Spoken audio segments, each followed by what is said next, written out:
커피를 주문하자 보증금 1,000원이 추가되고 음료는 다회용 컵에 담겨 나옵니다. 강릉시가 지난 6월부터 시행 중인 다회용 컵 보증금제입니다. 사용한 컵을 매장이나 무인 회수기에 반납하면 보증금을 돌려받을 수 있습니다. 강릉시 내 커피 전문점 37곳이 참여했습니다.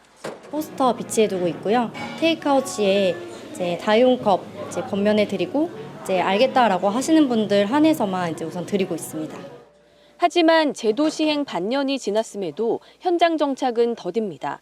보증금에 대한 부담과 컵을 반납해야 하는 번거로움 때문에 다회용 컵 사용을 꺼리는 경우가 많기 때문입니다. 현재까지 실외용 기준 다회용 컵 회수율은 63%에 그치는 걸로 나타났습니다. 일부 업체들은 제도 참여를 이미 중단했거나 중단을 검토하고 있습니다. 처음에 좀 하다가요. 고객님들 컴플레인 때문에 다시 원래대로 바꿨어요. 강릉시는 올여름 가뭄의 영향으로 일회용 컵 사용이 불가피해지면서 제도 운용에 한계가 있었다는 입장입니다. 앞으로 시민과 관광객을 대상으로 홍보를 강화하고 더 많은 매장들이 참여할 수 있도록 제도를 재정비하겠다는 방침입니다. 많은 홍보를 진행하고 있습니다. 반납 체계도 굉장히 또 추가적으로 저희가 보완해야 될 부분이 있다고 생각합니다. 다회용 컵 보증금제가 저조한 참여와 회수율을 딛고 제대로 자리 잡을 수 있을지 주목됩니다.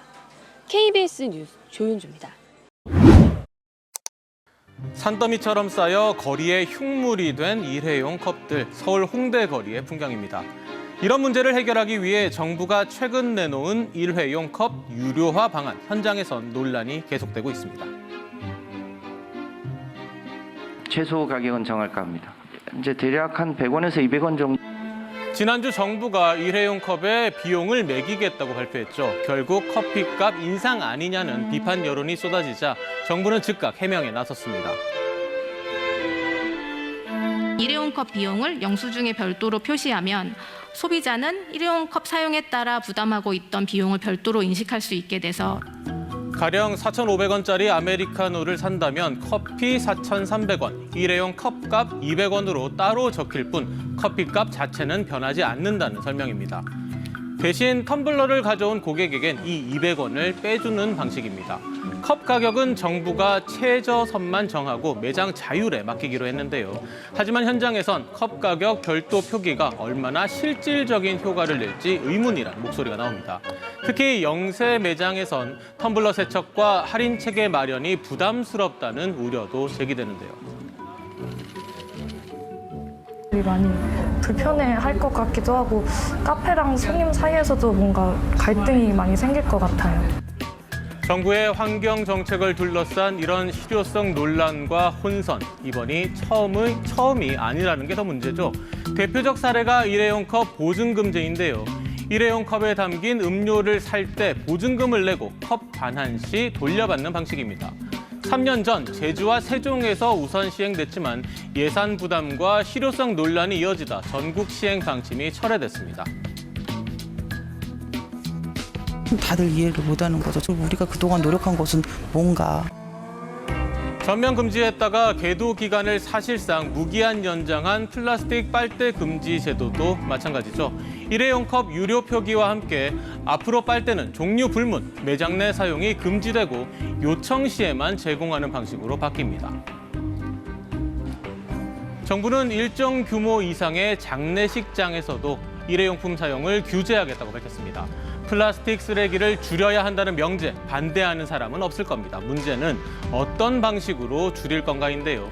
충분한 사전 논의와 일관성 있는 정책 설계, 소비자가 적응할 수 있는 로드맵을 단계적으로 만드는 노력이 필요합니다.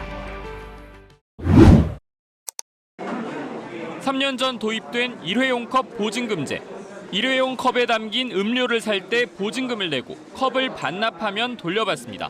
세종과 제주에서 먼저 시행됐는데 번거롭고 매장 부담이 크다는 불만 속에 사실상 유명무실해졌습니다.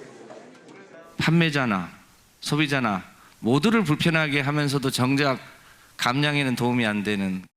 정부가 이른바 컵 따로 계산제를 새 방안으로 내놨습니다. 현재 음료값에 포함된 일회용 컵 가격을 별도로 표기해 컵을 유상구매한다는 점을 명확히 하고 다회용 컵 사용자에겐 가격 혜택을 주겠다는 겁니다. 음료값은 변동이 없을 거란 게 정부 설명이어서 표기를 바꾼 것만으로 일회용 컵 사용이 줄어들지는 미지수입니다. 정부는 또 플라스틱과 종이를 오가며 혼선만 빚었던 빨대 사용은 원칙적으로 금지하기로 했습니다. 고객이 요청할 때만 매장에서 제공하게 할 방침인데 이 역시 실효성이 떨어질 거란 지적이 나옵니다. 많이 불편해할 것 같기도 하고 카페랑 손님 사이에서도 뭔가 갈등이 많이 생길 것 같아요. 환경에는 딱히 별로 도움이 될 것 같지는 않아요. 정부는 이번에 공개한 방안들을 바탕으로 업계 등과 협의한 뒤 내년 초 탈플라스틱 종합대책을 발표할 예정입니다. 환경단체들은 일회용품 규제에 초점을 맞출 뿐 플라스틱 생산량 자체를 줄이는 방안은 미흡하다고 반발하고 있습니다. KBS 뉴스 정세배입니다. 사용한 일회용 컵을 매장에 다시 반납해도 컵값을 돌려받는 건 아닙니다. 기후에너지환경부가 플라스틱 사용을 줄이겠다며 내놓은 이른바 컵따로 계산제입니다. 누리꾼들 반응은 엇갈리고 있는데요. 정책 취지에 공감한다는 의견도 있는가 하면 이미 음료값에 컵값이 포함된 것인데 결국 음료 가격이 올라 소비자 부담이 커지는 것 아니냐는 우려도 나옵니다. 이재명 대통령은 관련 보고를 받고 국민 생활에 불편이 없도록 살펴달라고 주문했는데요. 기후부는 다음 주 이 같은 내용을 담은 탈플라스틱 종합대책 초안을 내놓고 공청회를 열어 의견을 들을 예정입니다.